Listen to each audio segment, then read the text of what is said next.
बद्ध जीव आहे, त्या पाशांनी युक्त बनलेला आहे, त्याला पाश आहे कशाचा? कुलम, शीलम, जाती, आशा इत्यादी अनेक पाश आहेत. आणि ते पाश मुक्त करण्यासाठी मग हे प्रकृतीचे पाश आहेत. प्रकृती म्हणजे काय आहे? जसं सांख्यामध्ये पुरुष प्रकृती आहे, इथं ब्रह्म आहे आणि ब्रह्माची शक्ती आहे. ब्रह्माची ते एक कसली शक्ती? त्रिगुणात्मिका भावरूप शक्ती आहे, स्वतंत्र नाही, भावरूप शक्ती आहे. तिचंच नाव माया किंवा तिचंच नाव अविद्या.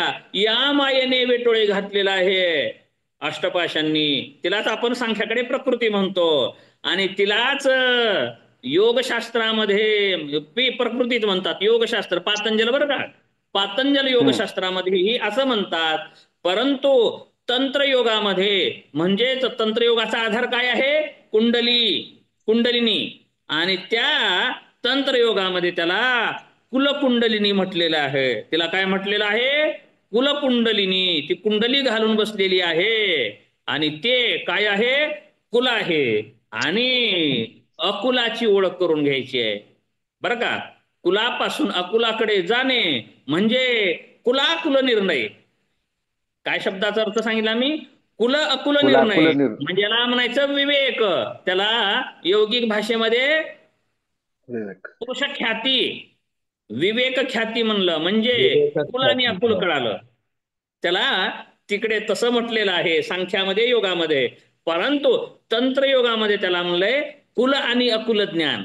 आणि कुल आणि अकुलाचं जिथे विचार केला जातो त्याला म्हणायचं कौल. त्याला म्हणायचं कौल साधना. आलं का लक्षात? वाम कौल वगैरे आपण हटप्रतिभेच्या वेळेस पाहू. तर उपनिषद सुद्धा कळण्यासाठी आपल्याला, मी म्हणलंच होतं की कौल मार्गाचा सुद्धा आपल्याला अभ्यासाची आवश्यकता आहे, तंत्र मार्गाची आवश्यकता आहे, तंत्रशास्त्राची सुद्धा आवश्यकता असल्याशिवाय पूर्णता येणार नाही. म्हणून आपण म्हणतो आगम निगम शब्द सहज वापरतात. शब्द आगम निगम म्हणतात, नुसतं निगम म्हणतात का कोणी? नाही. नाही म्हणत. निगमाच्या अगोदर आगम वापरतात शब्द. बरोबर आहे? आगम निगमोक्त. बरं का? बरोबर आहे. म्हणून कुल म्हणजे पुरुष ख्याती ना? कुल म्हणजे प्रकृती म्हटलं मी. कुल म्हणजे प्रकृती. प्रकृती ही कुल आहे, कुल म्हणजे पुरुष प्रकृतीपासून तयार होतो प्रकृतीचेच जन्म. आहे नाथ संप्रदायाप्रमाणे. हा, नाथ संप्रदायामध्ये कुलच नमूद केलेलं आहे, ते पुरुष हो, प्रकृतीसारखेच कार्य आहे कुल त्याचं. अकुल. तर ते अकुल हा सदाशिव आहे. हो, या कुलकुंडलिनीच्या माध्यमातून अकुलाला जाणणे. म्हणजे हा, ही कुल नावाची जी कुंडलिनी वेटोळे घातलेली आहे, तिला हाणलं, सरळ केलं की ती कुठे जाते? सदाशिवाला प्राप्त होते. सदाशिवाला भेटायला. हा, मग पाशबद्धो भवेत जीव. हा जो पाशाने बांधला आहे, असं वेटोळे घातलेले. आपण कुठं चित्र पाहिलेत बघा, राम लक्ष्मणाला सर्पाने वेटोळे घातलेलं कुठं तर चित्र राहत होते अगोदर भिंतीवरती. फोटो लावले जात होते. आता काही कुणाच्याच घरात देवाचे फोटो राहतच नाहीत आता सध्या. पशु पक्षी काहीतरी डिझाईनच केलेली राहते घोड्याचे. परंतु पूर्वी राहत होते, पाहिलं असेल तर बघा. तर बरोबर आहे ना, हो. बांधले गेले होते शक्तीद्वारे. तर ते तसा पाश बांधलेला, असा हात दाखवले जात होते आणि पूर्ण वेटोळे घातलेले होते या संघाला. अशी कुंडलिनी 8 वेटोळे घालून बसलेली आहे. आपल्या आता समन्वय करतोय बरं का, ते 8 वेटोळे हो. घालून बसली आहे इथे. आणि ती 8ही पाश आहेत ते. आणि ते 8 पाश मुक्त जेव्हा होतात, अष्टधा प्रकृतीचे 8 आवरण मुक्त होतात, त्यावेळेस आपण म्हणलं आवरण शक्ती. आपण वेदांतात पाहिलं ना, मल विक्षेप दोष निवृत्त होऊ शकतात साधनेद्वारे. परंतु आवरण दोष मुक्तीची गरज आहे. आणि ते आवरण काय करतं? आवरण शक्तीच्या, मायेची शक्ती पहिली आवरण, मायेची आवरण शक्तीद्वारा खरं स्वरूप झाकलं जातं. पुरुष तत्वाचं आवरण होतं आणि प्रकृती जाणीव होते, मायेचीच जाणीव होते, प्रपंचाचीच जाणीव होते. जे मिथ्या संसार आहे, मिथ्या जग आहे, ते सत्य वाटायला लागतं. नाही नाही, खरं स्वरूप झाकलं जातं आवरण शक्तीमुळे. आणि कोणत्या शक्तीद्वारे? विक्षेप विक्षेप शक्तीद्वारे शक्तीद्वारे खोट भासवलं जातं जगत, बसवलं जातं. भासवलं जातं. म्हणजे दोन्ही शक्ती प्रकृती विद्येची अविद्येचीच आहे. आणि त्याद्वारे भासवलं जातं. आणि जीवाने अनंत कर्माच्या बळावरती मल नावाचा दोषही घेतला होता सोबत. आणखी सांगितलं, अनेक अनेक जन्म घेत घेत काय केलं मग यांनी? कर्मसंस्कार, कर्मफल संस्कार इत्यादी वासनेचे संस्कार चित्तावरती साठवून काय केलं होतं? मलदोष सुद्धा निर्माण केला होता. मग ते कसे घालवावे लागतील? तर सत्कर्म करावं लागेल, शुद्ध कर्म करावं लागेल, म्हणजे निष्काम कर्म करावं लागेल. त्याद्वारा काय होईल? मला नावाचा दोष निवृत्त होईल. उपासनेद्वारा, काही साधनाद्वारा विक्षेप नावाचा दोष सुद्धा निवृत्त होईल. आणि आवरण दोष सुद्धा मात्र शंकराचार्य म्हणतात की आवरण दोष मात्र विचाराशिवाय निवृत्त होणार नाही. आणि कोणत्या विचाराने? तर वेदांत विचाराने. कोणत्या विचाराने? वेदांत विचाराशिवाय, म्हणजे वेदांताच्या विचाराशिवाय, वस्तुसिद्धीर विचारेन, त्याशिवाय हा पाशमुक्त होणार, काय म्हणलो, आवरण निवृत्त होणार नाही. आणि ते आवरण निवृत्त झालं म्हणजेच काय आहे? मोक्ष आहे. आणि ते आवरण निवृत्ती म्हणजेच ज्ञान होय. आवरण निवृत्ती झाल्याच्या नंतर खरी वस्तू समोर येते.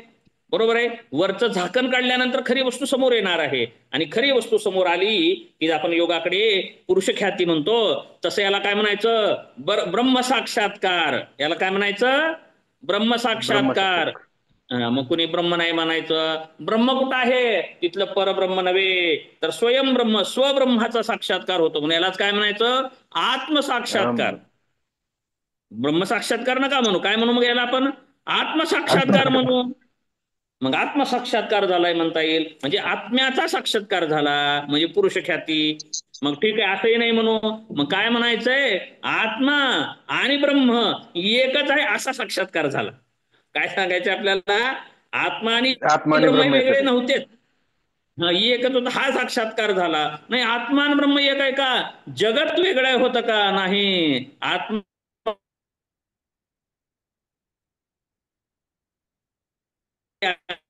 एकमेव ब्रह्म, सर्वं खलविदं ब्रह्म, सर्वं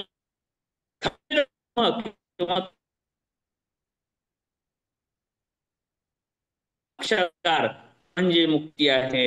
एवढ्यावर नाही, तत्वम अशी, या त्वम म्हणजे तू आणि अशी म्हणजे एक आहे, तू ते आहेस, तूच ब्रह्म आहेस, याद्वारे साक्षात्कार.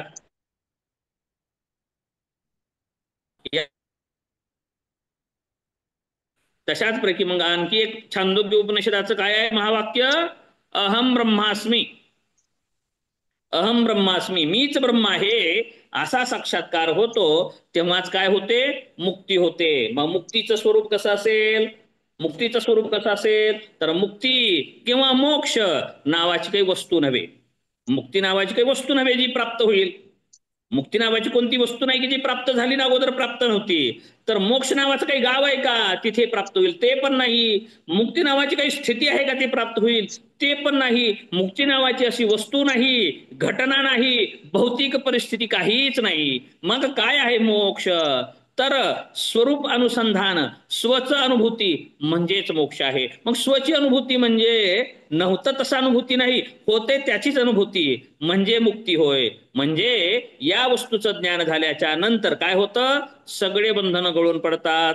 कशाचे बंधन गळून पडतात? तर सर्व वासनेचे बंधन गळून पडतात, चित्तावरचे सर्व संस्कार मिटतात.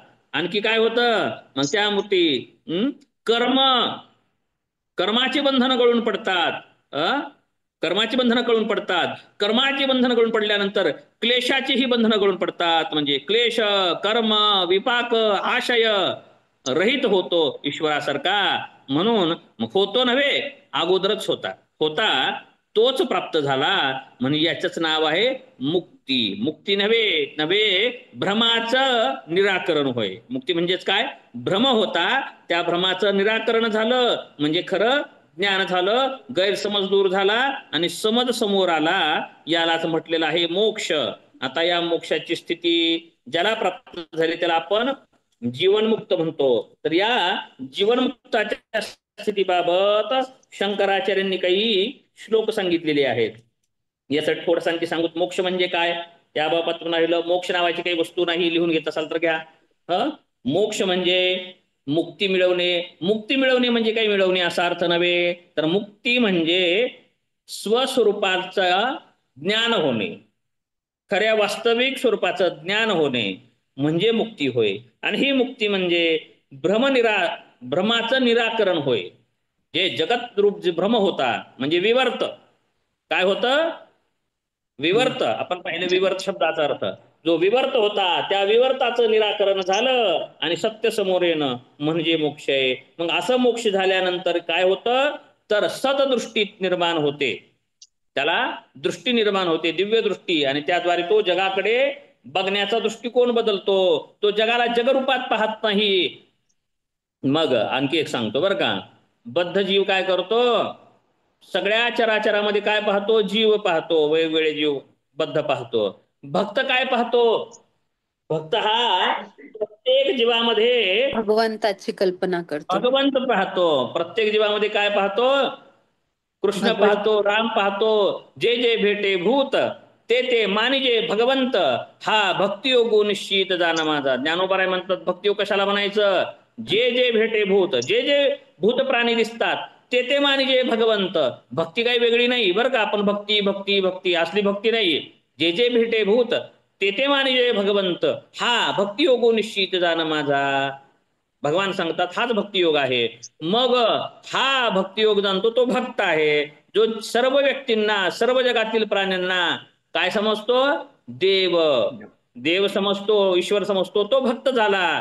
परंतु बरं का परंतु ज्ञानी चराचराला ब्रह्म समजतो. ज्ञानी काय समजतो चराचरातील प्रत्येक प्राणी मात्राला काय समजतो ब्रह्म समजतो. तेही कसला ज्ञानी परोक्ष ज्ञानी. आता ज्ञानाचे प्रकार सांगतो परोक्ष ज्ञानी. परंतु ज्यांना अपरोक्ष ज्ञान झालेलं आहे तो व्यक्ती मात्र चराचरातील प्रत्येक प्राण्याला मीच समजतो. प्रत्येक प्राण्यामध्ये मीच समजतो म्हणजे प्रत्येक प्राणी ही माझंच स्वरूप आहे समजतो. स्वतःलाच पाहतो. अलग लक्षात इतरांना देवाला ईश्वराला पण नाही पाहत. तो प्रत्येक प्राण्यामध्ये स्वला पाहतो आपणच त्यामध्ये पाहतो. म्हणून तो जगताशी असं काही वेगळं वर्तन करू शकत नाही. स्वार्थ बुद्धी राहणार नाही द्वेष बुद्धी राहणार नाही रागबुद्धी राहणार नाही सुख दुःख मध्ये समान राहणार. जसं स्थिर प्रज्ञामध्ये सांगितलं कारण जग झाले देव झाले अवघे जन दोष गुण हरपले. मग तो जगामध्ये दोष नाही पाहत. जगामध्ये त्याला दोष दिसत नाही कारण चराचरामध्ये ब्रह्म दिसतं त्याला. असा तो जीवनमुक्त असतो. त्यालाच मुक्ती प्राप्त झालेली असते. मोक्ष किंवा मुक्ती ही जगण्याची अनुभवण्याची एक विशिष्ट अवस्था आहे. ती जगण्याची अवस्था आहे ती अनुभवण्याची अवस्था आहे. ती एक नवीन दृष्टी आहे. जीवनमुक्ताच्या अवस्थेला किंवा मुक्ताला जगाचे स्वरूप वेगळे दिसायला लागते एवढेच. फक्त फक्त जगाला जग दिसत बद्ध जीवाला जग दिसतं मुक्ताला जग दिसतच नाही. त्याला काय दिसतो ब्रह्म दिसतो आत्माच दिसतो चराचरामध्ये असं आहे. जगातील विविधता नाना असंख्य प्रकारचे व्यवहार घडामोडी ह्या नेहमीप्रमाणे चालतच असतात काही बदलत नाही त्याच्या दृष्टिकोनातून. परंतु त्याच्या मागचा दृष्टिकोन बदललेला असतो. बरोबर आहे. सूर्य पूर्वेकडून पश्चिमेकडे जाताना दिसतो मुक्तालाही दिसतो. सूर्य फिरत नसून तो स्थिर असतो पृथ्वी फिरत असते हे वैज्ञानिकाला खात्री पटली आहे. ते पण त्याला तशीच आहे. परंतु ब्रह्म स्थिर आहे ब्रह्म अविकारी आहे ब्रह्म अविनाशी आहे हे त्याला कळालेलं असतं. म्हणजे जग सुद्धा बदलत असतं ते बदलत नव्हे तर ते ब्रह्माच्याच ठिकाणी होत असलेला खेळ आहे. त्याला म्हणायचं चिद्विलास. त्याला काय जाणवतो तो जगात ते जे बदल दिसतं बदल. मग ते काय म्हटलं बौद्ध दर्शन काय म्हणतं सगळ्याच गोष्टी काय आहेत अनित्य क्षणिक आहे सगळं म्हणतं. परंतु हा मुक्त मोक्ष प्राप्त झालेला व्यक्ती मात्र काय म्हणतो याला चिद्विलास होय. काय आहे तो चिद्विलास. चिद्विलास म्हणजे चित्तत्वाचा चित म्हणजे चैतन्य तत्वाचा हा विलास होय. त्याच्यासाठी ते काय विशिष्ट नाही. जग येतं जग जातं जन्मतात मरतात बरं का. पर्वत तयार होतात परत त्याचे मैदान होतं मैदानाचा पर्वत होतो. समुद्रामध्ये काय भूरूप तयार होतात भूरूपावरती समुद्र तयार होतो. काय नाही त्याच्यासाठी. काय आहे प्रलय नव्हे चिद्विलास आहे त्याच्यासाठी. हा सहज खेळ होतो अशी स्थिती त्याची दृष्टी बदललेली असते. परत जगातील घटनांनी तो अस्वस्थ होत नाही तो कष्टी होत नाही दुःखी होत नाही बरं का. तो दुःखी होत नाही. तो सतत कोणत्याही परिस्थितीमध्ये स्थिर राहतो. कोणत्याही परिस्थितीमध्ये शांत असतो, कोणत्याही परिस्थितीमध्ये तो प्रसन्न असतो, आनंदी असतो. ह्या जीवनमुक्ताचं लक्षण आहे. जगातील सुखदुःखकारक घटना घडत असल्या तरी त्या या जीवनमुक्ताच्या अवस्थेला क्षणिकही बाधा करू शकत नाहीत, बरं का. जगातील सुखे दुःखे आघात अपघात काही पण असू द्या, सगळे द्वंद्व हे त्यासाठी एक किंचिन मात्र सुद्धा बदल घडवत नाही त्याच्या आत्मिक स्थितीला. त्याच्या ज्या बोधस्थिती आहे त्याला काहीच फरक पडू शकत नाहीत. म्हणून तो अद्वैतामध्येच रमलेला असतो, तो भेदांपासून अतीत झालेला असतो. यालाच काय म्हटलेलं आहे भगवद्गीतेमध्ये, सर्वभूतस्थमात्मानम सर्वभूतस्थमात्मानम सर्वभूतानि चात्मनि ईक्षते योगयुक्तात्मा सर्वत्र समदर्शिनः. आलं लक्षात? सर्वत्र समदर्शनः. भगवद्गीतेतील 6व्या अध्यायातील 29वा श्लोक आहे. 6व्या अध्यायातील 29वा असा श्लोक आहे. सर्वभूतस्थमात्मानम, सर्वभूत हे माझ्याच आत्मा आहेत. सर्वभूतानि चात्मनि, सर्वभूत हे माझेच आत्मे आहेत. सर्वभूतांमध्ये मी आहे, माझ्यांमध्ये सर्वभूत मात्र आहेत. म्हणून असा योगयुक्त सांगितलाय, त्यालाच योगयुक्त म्हटलेला आहे. असा हा समदर्शी सांगितलेला आहे. म्हणजे असा सर्वत्र अद्वैत पाहणारा व्यक्ती स्वतःला विश्वापासून वेगळा परका समजून स्वतःला संकुचित बनवित नाही, आणि त्याची व्यापकता व सर्वात्मकता त्याला वैयक्तिक सुखदुःखाच्या पलीकडे नेत असते, असा असतो. म्हणून मोक्ष कसा असतो? मोक्षावर्णांना अतीत असतो. मोक्ष नव्हे वस्तू नसल्या कारणाने घटनेसारखं कल्पनेसारखं असं काहीच एक वर्णन करता न येण्यासारखी स्थिती आहे, त्याला मोक्ष म्हटलेला आहे. परत आणखी ब्रह्मैव मुक्ती. मुक्ती म्हणजे काय होय?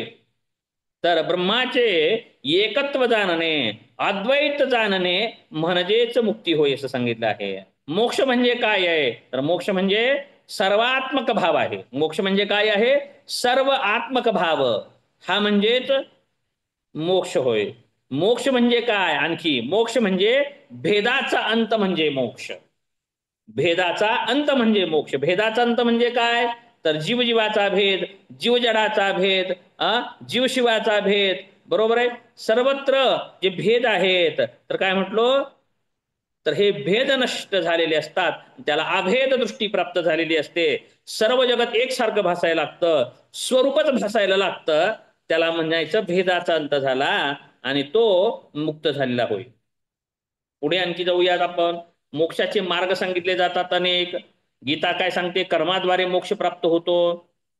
कर्मयोग, कर्माद्वारा तो योग प्राप्त होतो. दुसरा भक्ती योग, म्हणजे भक्ती साधनेद्वारा तो योग प्राप्त होतो. परत पुन्हा ज्ञानाद्वारा तो योग प्राप्त होतो. असं अनेक योगाचे प्रकार भगवद्गीता सांगते. अनेक मार्ग हे स्वतंत्र आहे असं सांगतं, परंतु आचार्य काय सांगतात? बाकीचे मार्ग हे चित्तशुद्धीसाठी आहेत, आणि एकमेव जीव ब्रह्म ऐक्य ज्ञान हेच मुक्तीचा मार्ग आहे. बाकीची साधनं हे गौण ठरतात असं आचार्यांचं म्हणणं आहे. म्हणजे ब्रह्मज्ञान होण्यासाठी किंवा मुक्तीप्राप्तीसाठी जीव ब्रह्म ऐक्य ज्ञान हेच अद्वैत ज्ञान म्हणजेच कारण आहे असं सांगितलं जातं. ब्रह्मज्ञान होण्याची पद्धती आपण पाहिलेली आहे. श्रवण साधना, मनन सांगितलं आणि निधिध्यासनही सांगितलं. श्रवणाद्वारे, मननाद्वारे आणि निधिध्यासनाद्वारे तो ब्रह्मज्ञानाला व्यक्ती प्राप्त होऊ शकतो. कशाच्या श्रवणाद्वारे? तर वेदांत वाक्याच्या श्रवणाद्वारा. गुरुमुखाने वेदांत वाक्याचं श्रवण झाल्याच त्याच क्षणाला काना वचनाची भेटी, हेच ओविकाल म्हणून दाखवली मी. काना वचनाची भेटी, चाचची गा किरीटी, वस्तू होऊन उटी कवन एक जो. म्हणजे उदाहरण पाहूयात आपण. जंगलामध्ये, शेतामध्ये गवत पाचट काय म्हणतात ते वाळलेलं आहे, कडक वाळलेलं आहे, उन्हाने वाळलेलं आहे. त्याच्यावरती एक ठिणगी पडू द्या, कशाची? अग्नीची. एक ठिणगी पडल्यास काय होईल? पेट घेईल, जळून जाईल. आणि जर ओलं रान असेल तर, ओलं गवत असेल पेटेल का? नाही पेटणार, नाही भेटणार, बरोबर आहे का? मग ज्याची साधना परिपक्व झालेली आहे, जो साधन चतुष्टयाने परिपक्व झालेला व्यक्ती आहे, अशा उत्तम अधिकाऱ्याला मात्र गुरुवाक्याद्वारे, गुरुमंत्राद्वारे, म्हणजे वेदांत वाक्याचे एकदा गुरुकडून गुरुमुखाने श्रवण घडल्या उशीर, त्याच क्षणाला तो व्यक्ती या ब्रह्मपदावरती किंवा या ब्रह्म ऐक्यबोधावरती स्थिर व्हायला लागतो आणि तिथेच तो मुक्त होतो. परंतु जो मध्यम अधिकारी असतो, म्हणजे काय म्हटलं, थोडं ओलसर आहे थोडं ओलसर आहे, त्याला खालचं वरचं खाली करून जाळावं लागतं, त्याला मनन करावं लागतं. आलं का लक्षात? जाळ घेत नाही, पेट घेत नाही ते, कारण ओलय ना, थोडं ओलय. मग त्याला काय करावं लागतं, त्याला आदर करावं लागतं. थोडं करतात, आता माहिती आहे तुम्हाला कसं जाळतात ते, असं जाळावं लागतं. हा, मग डोचून आणखी जास्त ओलय, त्याला थोडं आणखी जास्त प्रयत्न करावे लागतात. मग त्याला म्हणायचं निधिध्यासन. उत्तम अधिकाऱ्याला एका क्षणात ठिणगीद्वारेच बोध होतो. मध्यम अधिकाऱ्याला मनन करावं लागतं, गुरुनी सांगितलेल्या वाक्याचं सतत मनन करावं लागतं, चिंतन करावं लागतं आणि त्याद्वारे तो मोक्षावस्थेला प्राप्त होतो. आणि कनिष्ठ अधिकारी जो असतो त्याला काय करावं लागतं, निधिध्यास करावा लागतो. निधी म्हणजे निशी, नि म्हणजे निशी म्हणजे रात्री, दी म्हणजे दिनी, निशी दिनी ध्यास करणे म्हणजेच निधिध्यास होय. ज्याने नकळे दिवस की राती, अखंड लागली शे ज्योती, आनंद लहरीची गती, वर्णुमी किती तया सुखात, तुकोबाराय सांगतात. अशी ज्योती आहे आणि त्या ज्योतीचं त्राटक केलं पाहिजे त्या ज्योतीचं त्राटक केलं पाहिजे. त्या ज्योती त्राटक आहे, हे बाकीची ज्योत तर हलणारी आहे, तेलाद्वारे राहणारी आहे. ती अखंड लागलेली ज्योत आहे, त्या ज्योतीचा साक्षात्कार करणे आणि त्या ज्योतिषीच एकाग्र होणे म्हणजेच त्राटक होय. आलं का लक्षात? मग त्या त्राटकासाठी हे बाकीचे त्राटक करायचे, नाटक करायचे. त्राटक नाही, नाटक. त्या त्राटकासाठी हे नाटक म्हणजे त्राटक आताच त्राटक म्हणजे नाटक असं. चला, सतू दीर्घकाल निरंतरी, सतू दीर्घकाल निरंतरी. हा, मग ते त्राटकाचं नाटक केल्यानंतर त्राटक जमतं. त्राटक होण्या अगोदर त्राहटक होतं, त्राहटक झालं की त्राटक होतं, आणि त्राटक झालं की एकटक होतं, एकटक झालं की टक ही उरतं, एकच होतं. बरं का? त्राटकामध्ये काय होतं, एक वेळेस दृश्य येतं, परत दृश्य, दृष्टा आणि दर्शन होतं, पुन्हा काय होतं, दर्शन गळतं, दृश्य गळतं, दृश्य गळलं की दृष्टाही गळतो, मग दर्शनही गळतं. दृष्टा, दृश्य आणि दर्शन, ध्येय, ध्याता, ध्यान अशी वृत्ती झाली, त्यालाच म्हणायचं मोक्ष. बरोबर आहे, ठीक आहे. चला, तर मग काय करावं लागतं, मग पुन्हा श्रवण नाही घडलं, मननाद्वारे. मग आपण पाहिलं अभ्यास वैराग्य सांगितलं, त्याद्वारे भागत नसेल मध्यम प्रकारची साधना क्रियायोग सांगितला, तरी जमत नसेल मग अष्टांग योग सांगितला. मग इथे काय सांगतात, श्रवण सांगतात, नंतर कोणतं सांगतात, मनन सांगतात, तरी जमत नसेल काय सांगतात, निधिध्यासन सांगतात. आणखी आमच्या परंपरेमध्ये आणखी एक सांगतात, तत्वम पदार्थ शोधन. आमचे गुरुजी काय सांगतात, आणखी त्याला म्हणायचं अधम साधक. कनिष्ठानंतर आणखी अधम म्हणूयात. जर कनिष्ठानंतरही अधम साधक असेल त्याला तत्वम पदार्थ शोधन, म्हणजे तत्पदाचा आणि त्वम पदाच्या अर्थाचं शोधन करायचे. शोधन, जसे शुद्धी क्रिया करावी लागतात. ज्यांना कफ मेदाचं आधिक्य असतं, कफाचं आधिक्य असतं, मेदाचं आधिक्य असतं, त्यांना काय सांगितले, शुद्धी क्रिया करा. आणि जर असं नसेल तर त्यांनी सरळ प्राणायामामध्ये प्रवेश करा असं सांगितलंय ना. मग इथे मग शोधन करतात, मग तत्वम पदार्थ शोधन असं नावाची. मी बी अद्वैत परंपरेचाच आहे, परंतु मी मिसळ करत नाही, जिथल्या तिथं तेच सांगतो, जिथं जे तिथं ते. मिसळ करायचं नाही. मी कधीच अद्वैत वेदांताचं मी दाखवलं नाही, कधीच बोललो नाही. अद्वैत वेदांताबाबत मी कधीच बोलत नाही, योगामध्ये योगाचंच बोलतो मी फक्त, बरं का, त्याच ठिकाणी. तर असो, तर तत्पदाचा त्वम पदार्थाचं हे कुठंच ऐकलं नसेल. आपल्या जे योग ग्रंथामध्ये हे तीनच साधनं सांगितली जातात, बरोबर आहे. परंतु आमच्याकडे हे अष्टांगिक मार्ग आहे. विवेक, वैराग्य, षटसंपत्ती, मुमुक्षुत्व ही बहिरंग साधन आहे. याला म्हणायचं बहिरंग साधना. आणि त्यानंतर अंतरंग साधना 4 आहे, 5 आणि 3 नाही. इथे 4 अंतरंग, 4 बहिरंग. 4 बहिरंग साधना झाली आणि 4 ही अंतरंग आहे. त्यामध्ये श्रवण उत्तम साधन आहे, मनन मध्यम साधन आहे, निधिध्यासन कनिष्ठ साधन आहे आणि तत्व पदार्थ शोधन हे अधम साधन आहे. आणि आता पाहूयात, तरी सुद्धा जर ज्ञान होत नसेल तर काय, तर काय वेदांतामध्ये, तर काय, तर मग त्याने काय झालेलं नाही, त्याची चित्तशुद्धी झालेली नाही. मग त्याच्यासाठी कर्म उपासना सांगितली आहे बरं का. बाकीच्या या कोटीमध्ये आलेल्यांना कर्म आणि उपासनेचा त्याग सांगितलेला आहे. 37 बरं का. जो व्यक्ती चित्तशुद्धी झालेली आहे, मलविक्षेप दोष निवृत्त झालेला आहे आणि साधन चतुष्टय संपन्न आहे, त्यांनी कर्माचा त्याग करायचा आहे. कर्म उपासना त्याच्यासाठी सांगितलेली नाहीये. त्याच्यासाठी काय सांगितलंय, वेदांत विचार सांगितलेला आहे. म्हणूनच शांकर परंपरेमध्ये असं केलं जातं. मग तिथे काय केलं जातं, संन्यास दीक्षा घेतली जाते बघा. कशी संन्यास दीक्षा असते, शिखा आणि सूत्र याचा त्याग केला जातो. बरोबर आहे ना. मग कारण शिखासूत्र तुझा गुंतला जमान, तोवरी तू जाण श्रुतीदास. तुकोबराय सांगतात बरं का, हे तुकोबरायचं वचन आहे. जोपर्यंत शिखासूत्र आहे, शिखासूत्र शब्दाचा अर्थ कळालेला असेल, शिखासूत्र आहे त्यालाच कर्माचं बंधन आहे. शिखासूत्र आहे त्यालाच वेदविहित कर्माचं बंधन आहे.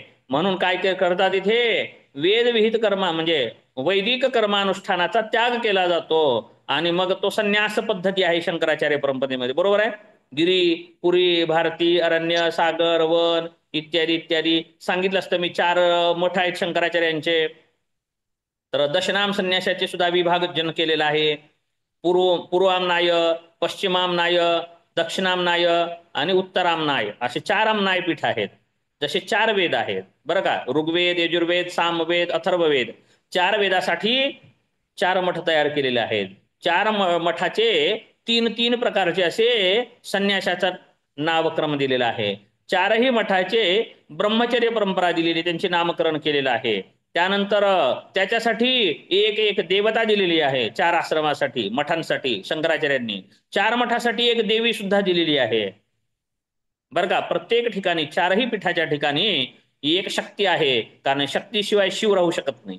बरोबर आहे. शक्ती विना शिव हा शव आहे.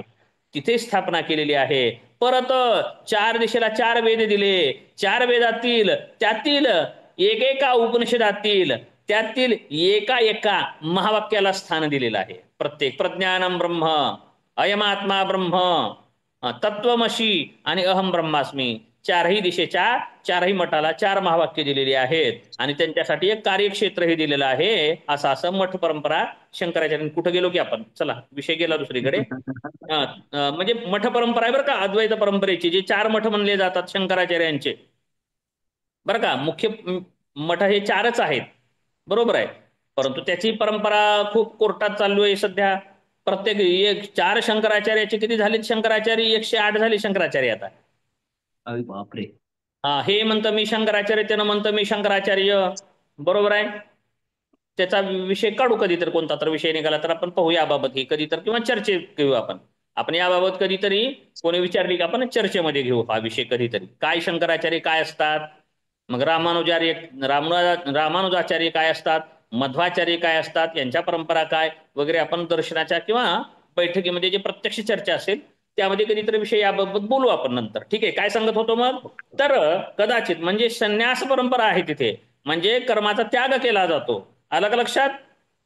जोपर्यंत शिखासूत्र आहे म्हणून तिथे शिखासूत्राचा परित्याग केला जातो आणि तो त्याग म्हणजे काय झाला, संन्यास बरं का. म्हणून तो अग्नीचा त्याग केला जातो. मग अग्नीचा त्याग केलेला असतो संन्याशांनी, म्हणून काय धारण केलं जातं, भगव बरं का. भगव हे प्रतीक आहे. कशाचं प्रतीक आहे, जाळलेलं आहे. आता त्या व्यक्तीला अगोदरच्या जो ब्राह्मण क्षत्रिय वैश्य होता ना, 3 वर्णापैकी काही, जो शिखासूत्र कशाचं प्रतीक आहे, वर्णाचं प्रतीक आहे, आश्रमाचं प्रतीक आहे. परंतु ते प्रतीक त्यांनी काढून टाकलेलं आहे.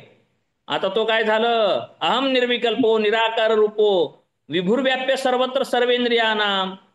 परत त्याला पिता नाही, माता नाही, मी जन्मलो नाही, मी मरणारा नाही, चिदानंद रूप शिवोहम शिवोहम मनोबुद्ध चित्तानि हंकारना. मी काहीच नाही, हे नाही ते नाही, नित्य केवल ब्रह्म आहे असं सांगण्यासाठी मग ते त्यागलं जातं.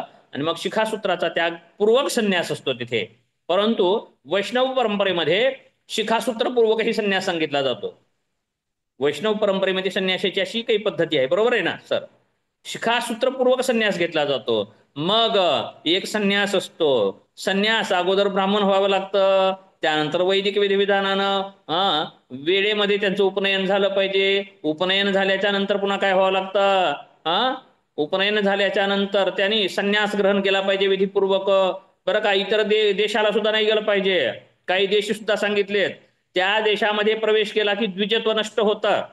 जाऊ द्या, का सांगालो की चला विषय या दुसरीकडे. शंकराचार्य असे मठ आहेत, बरं का? ते शंकराचार्य कसे असतात ते अद्वैतवादाचं सांगतोय मी. म्हणून संन्यास घेतला जातो म्हणजे कर्माचा त्याग केला जातो. काय सांगायचं होतं मला, कुठून निघालो मी विषय? तर चौथी साधना जी सांगितली तिथेही जरी बोध होत नसेल, तिथे जरी अनुभूती येत नसेल, तर मग काय राहिलेलं आहे? खूप वल्ल आहे गवत, खूप गवत वल्ल झालेलं आहे. आता ह्याला काय करावं लागेल? जाळावं लागेल, नाही वाळवावं लागेल. मग वाळवायसाठी काय करावं लागेल? कर्म आणि उपासना करावी लागेल. मग त्याने काय करावं लागेल? योग साधना करावी लागेल, जप करावं लागेल, तप करावं लागेल, उपासना करावी लागेल. याद्वारे मग झाल्याच्या नंतर श्रवण मनन इत्यादी साधना सांगितली आहे आणि या साधनेद्वारे तो मुक्त अवस्थेला प्राप्त होऊ शकतो. आता थोडस वेळ गेला तरी जीवनमुक्ती आणि जीवनमुक्त याबाबत थोडस सांगतो. आता वेळ गेला इकडे. असं शंकर परंपरा सांगण्याची इच्छा आहे मला. बघूयात कधीतरी कसं आहे ते सांगेन कधीतरी. शंकर परंपरा काय आहे, बाकीच्याही परंपरा काय आहेत, आता विद्यमान आचार्य कोण आहेत, विद्यमान आचार्य कोण आहेत, ते कोण आचार्य असतात, त्यांची साधना काय असते, जीवनचर्या काय असते, त्यांचं महत्व धर्मामध्ये काय आहे, या आचार्यांचं महत्व काय आहे, ते सुद्धा आपल्याला कळालं पाहिजे. तरच आपल्याला हिंदुत्ववादी आहोत. नाहीतर पक्षाचे कार्यकर्ते होते का? हिंदुत्व म्हणलं जातं, ते पक्षाचे कार्यकर्ते आहेत, बरं का? आणि पक्षाचे कार्यकर्ते शंकराचार्याला मग काँग्रेसचे म्हणतात, बरोबर आहे? असं असं म्हणतात. पक्षाच्या विरोधी बोललं की म्हणजे शंकराचार्यांनी एका पक्षाचा प्रचार केला पाहिजे. एकाच पक्षाचा जर प्रचार शंकराचार्यांनी केला नाही की मग त्यांना म्हणायचं काँग्रेसी शंकराचार्य. जे शंकराचार्य प्रचार करतात, बरोबर आहे, त्यांना म्हणायचं हे हिंदुत्ववादी. अशी पद्धती सुरू झालेली आहे. म्हणून पक्षाच्या प्रचारामध्ये चारही शंकराचार्य येत नाही, बरं का? बरोबर आहे. मग काही शंकराचार्य कोणी बसपाने तयार केलेले शंकराचार्य आहेत, काही समाजवादी पार्टीने तयार केलेले आहेत, काही काँग्रेसने तयार केलेले आहेत आणि बीजेपीने तर खूप तयार केलेत, बरं का? बीजेपीने तर खूप शंकराचार्य तयार केलेत. हे हिंदुत्ववादी म्हणून घेणाऱ्या पक्षाचं कपट कारस्थान हे आपल्यालाही पसंत नाही, जरी बीजेपीचा सांगत असलो तरी. त्यामुळे सगळ्यात जास्त अत्याचार विचारा शंकराचार्यांना. सगळ्या कोण केले अत्याचार? तर ते कोण केलंय? आपल्या ह्यांनीच केलेले. चला असो, बीजेपीने केलेले, त्यांनी शंकराचार्य तयार केले आहे. म्हणजे आचार्य परंपरेला सुद्धा कलंकित करायचं सोडलेलं नाहीये. त्यामुळे काय करणार? म्हणून राजकारणाला संघ म्हणतात, बरं का? म्हणे राजकारण म्हणजे वारांगणेसारखं आहे. पूर्ण पात्रे सर म्हटले मला, राजकारण म्हणजे काय आहे? वारांगणच सारखं आहे. म्हणून संघही तात्पुरतं येतं, त्यानंतर पाठ करून जातं, चेहराही दाखवत नाही, काम करतात, पुढे जात नाही. संघाने राजकारणाचं देणे घेणे नाही, मात्र संघ विचारांचे जे असतात त्यांच्यासाठी कार्य करतात. असो, गेलाच विषय. तर असे शंकराचार्य आहेत. तर आता चारच विद्यमान शंकराचार्य आहेत, त्याबाबत आपण कधीतरी पाहू. तर काय सांगत होतं? जीवनमुक्तीचा मार्ग. तर भारतीय तत्वज्ञानामध्ये अशा या शंकराचार्यांचं खूप महत्वपूर्ण स्थान आहे. त्यांचं स्थान कोणीही घेऊ शकत नाही, बरं का? कोणीही घेऊ शकत नाही आणि त्यांना विकृत करण्याचा सुद्धा कोणीही प्रयत्न करू नये.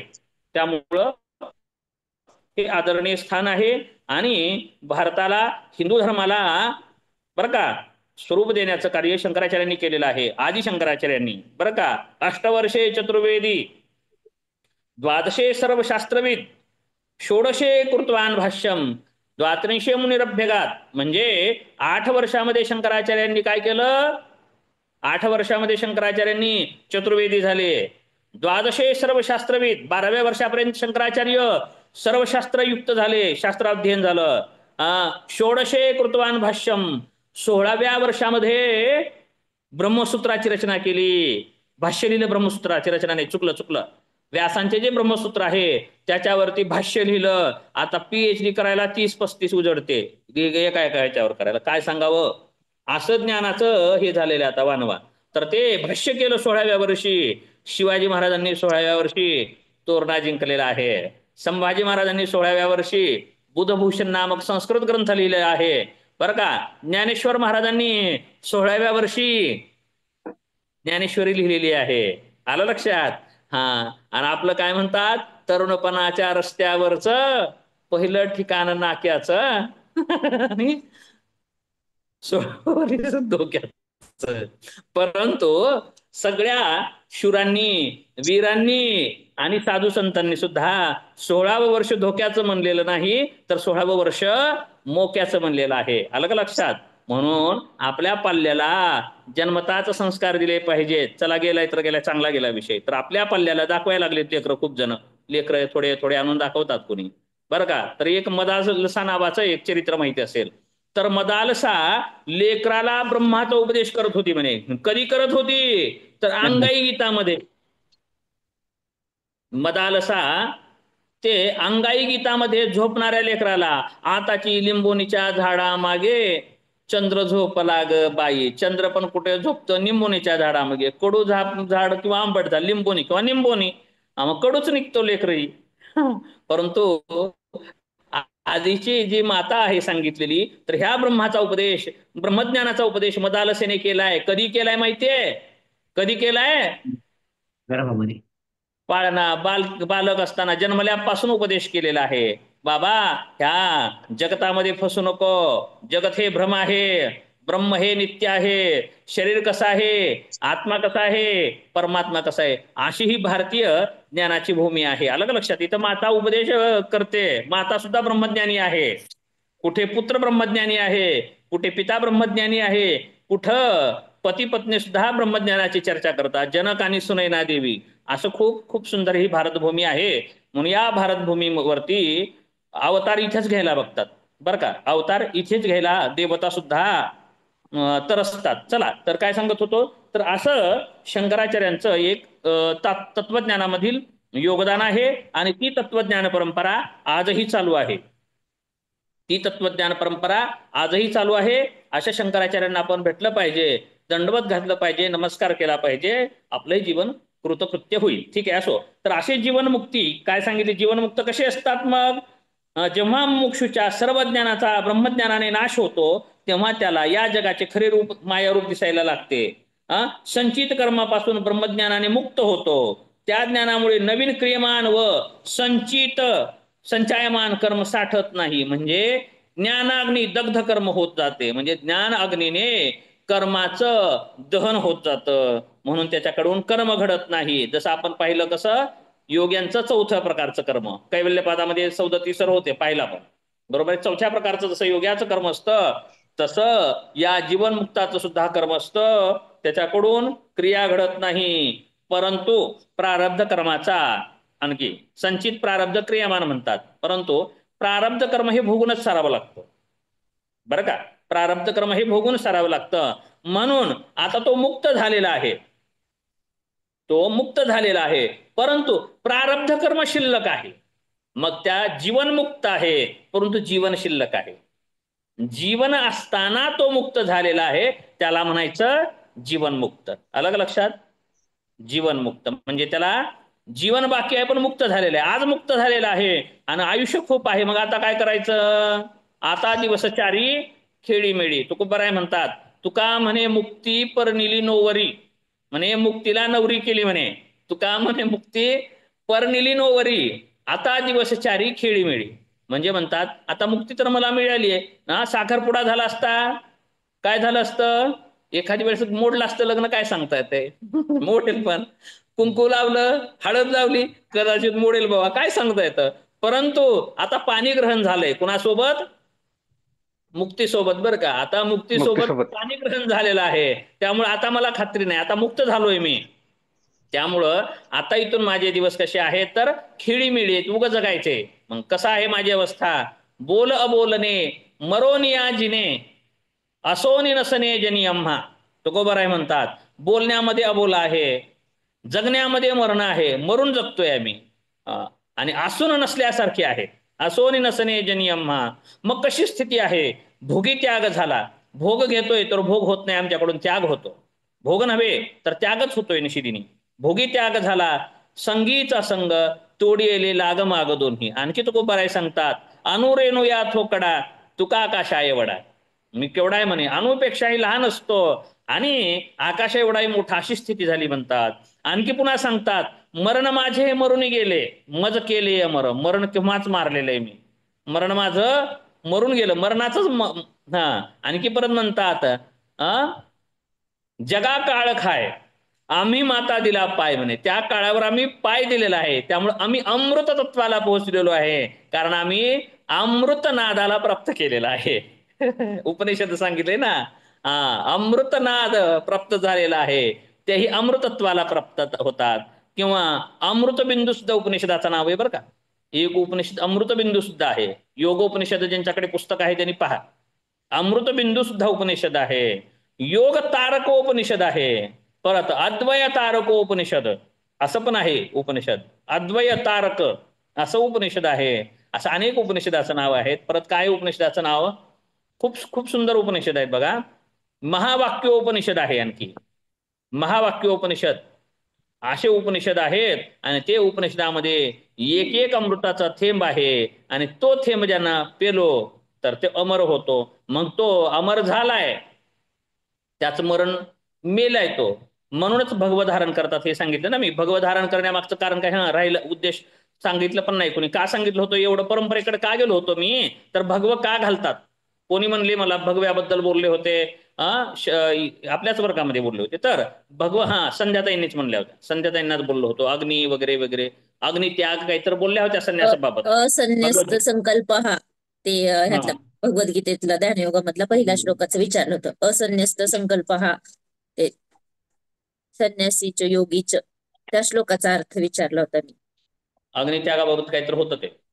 तेच अग्नी, मला ते अग्नित्यागाबद्दल कळालं म्हणलं नव्हतं. होतं. अग्नित्याग म्हणजे काय, तर आता ब्रह्मकर्म अग्नीशिवाय पूर्ण होत नाही. मग त्यांनी शिखा सूत्राचा त्याग केल्याच्या नंतर म्हणजे देह जाळला असं कल्पना केली जाते. म्हणजे म्हणून आता काय झालं, भगवत धारण केलं म्हणजे शरीर जळालेलं आहे, आणि मग जळालेला परत जाळलं जातं का, नाही जाळलं. जाळलेला परत जाळलं जाईल का, नाही. म्हणून त्यांना पुरलं जातं बरं का. म्हणजे पुरलं जातं म्हणजे कळालं का. मग आजही गोसावी समाजाची परंपरा, हा विषय इथं निघाला होता, आणखी त्याही समाजामध्ये पुरलंच जातं, बरोबर आहे. म्हणजे संन्यास घेतलेल्याला पुरलं का जातं, कारण त्यांना अगोदर जाळलेलं आहे. त्यांची कोणतेही कर्म अग्निशिवायच केलं जातं, कारण अगोदरच त्यांनी अग्नीचा त्याग केलेला आहे बरं का. अग्नी त्याग केल्यानंतर झालेलं असतं. तर काय सांगायचं होतं, म्हणजे मग ते कशाने जळाले, तर ज्ञानाग्नीने जळाले. कशाने जळाले, ज्ञानाग्नीनं जाळलं असल्या कारणाने मग ते देहीच विदेही भोगोदशा. मग आता काय झाले, ते जीवनमुक्त झाले, जीवनमुक्त झाले. परंतु जीवन असताना मुक्त झाले. कसे झाले, सरांनी पण म्हणलंय मला, जीवनमुक्ती आणि विदेह मुक्ती याच्याबाबत थोडस विचारायचे म्हणले होते, म्हणून विषय करतो बरं का. दुर्गावकर सरही म्हटले होते योग वसिष्ठाच्या प्रसंगामध्ये. तर जीवन आहे परंतु तो मुक्त झालाय, त्याला म्हणायचं जीवनमुक्त बरं का.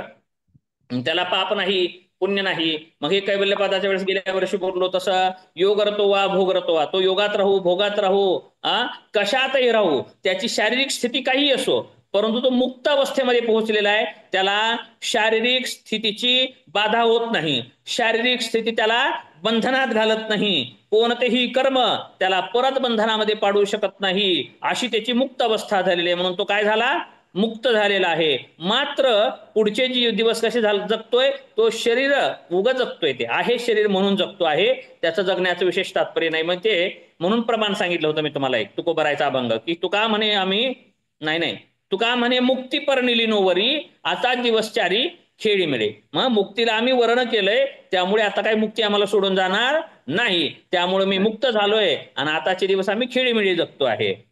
म्हणून मग ह्याला म्हणायचं जीवनमुक्त. जीवन शिल्लक आहे पण मुक्ती प्राप्त झालेली आहे, मग तो जगतो आहे. आता विदेह मुक्ती कशी म्हणायचं, विदेह मुक्ती सांगतो ना पुन्हा. विवेक चूडामणी मधले काही श्लोकही सांगायचे होते. विदेह मुक्ती, विदेह मुक्ती सांगू.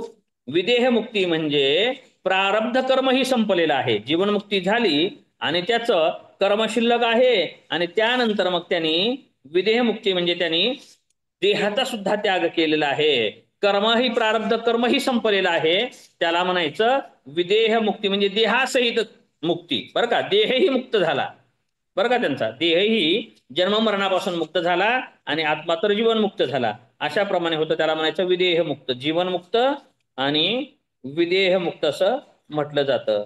त्यानंतर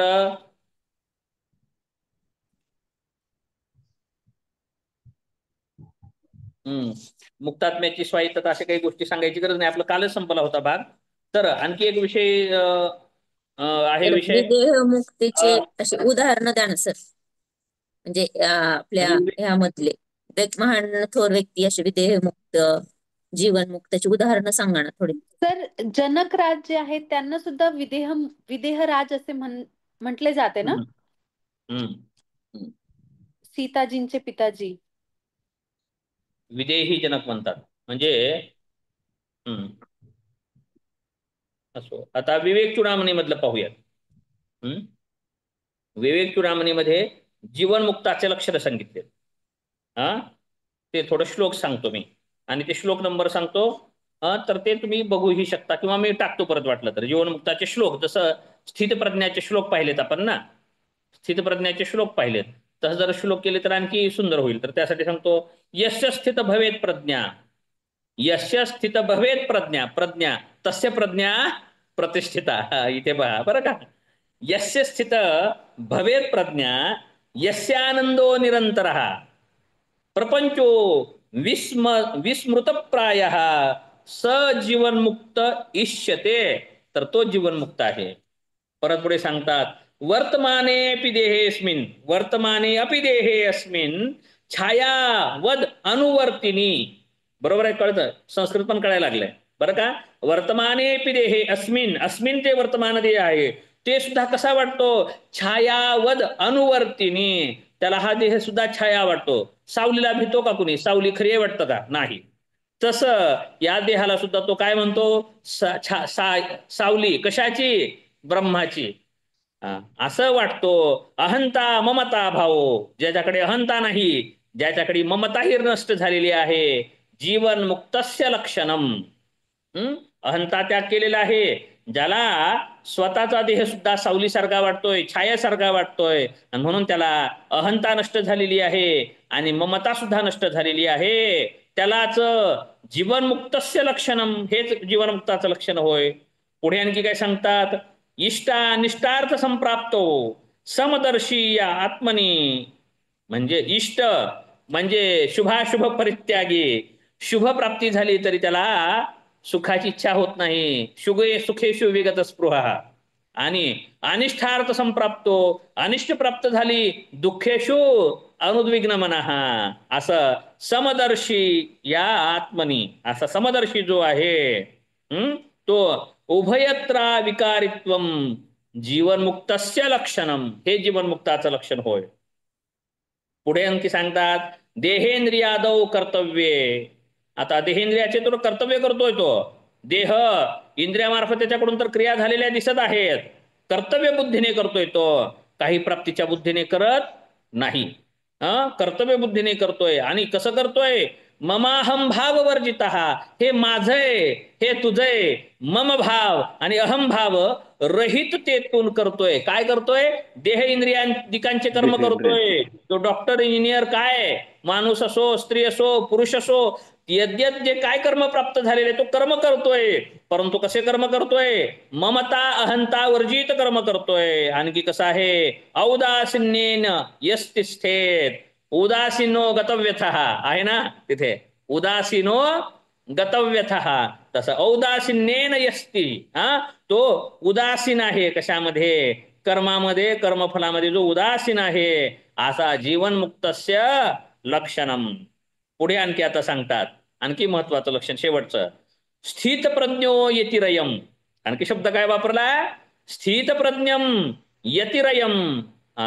यह सदानंदमश्नुते, जो सदा आनंदामध्ये मग्न आहे आणि जो स्थित प्रज्ञ आहे, ब्रह्मनेव विलीनात्मा, ज्याचा आत्मा ब्रह्मामध्ये विलीन झालेला आहे, निर्विकारो, तो विकाररहित झालेला आहे, विनिष्क्रिय, त्याच्या क्रियाही कर्ते भावाने नष्ट झालेले आहेत. क्रिया होत असल्या तरी क्रियाही नष्ट झालेल्या आहेत, म्हणजे अकर्म होत आहे, अकर्म सुद्धा ज्याच्याकडे संभवतं, जीवनमुक्तस्य लक्षणम. अशा प्रकारे जीवनमुक्ताची लक्षणं इथे सांगितलेले गेलेत. असा हा विधेय मुक्त प्रकार आपला संपलेला आहे. आता काय राहिलं,